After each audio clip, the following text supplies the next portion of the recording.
Nit de música en català a Atrium. El grup revelació de pop-folk català de 2008, Manel, ha ofert el seu primer concert a Viladecans, on ha presentat el seu primer disc, Els millors professors europeus. El títol d'aquest àlbum fa referència a un vers de la cançó Pla Quinquenal. El grup barceloní, que destaca pels seus directes i el treball a les lletres de les seves cançons, es van donar a conèixer al concurs de maquetes Sona Nou 2007, on van quedar finalistes. Amb el premi d'aquest concurs, creat per donar suport als grups musicals emergents a Catalunya, el grup Manel va gravar el seu primer àlbum el 2008. M'agrada molt la música en català, els grups catalans, i havia vist vídeos i cançons d'ells i m'agraden molt. M'agraden molt les lletres, sobretot. Penso que té unes lletres molt bones, molt realistes, i la seva música també.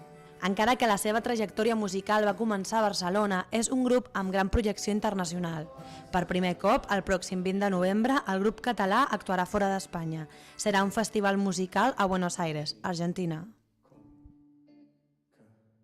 No esperava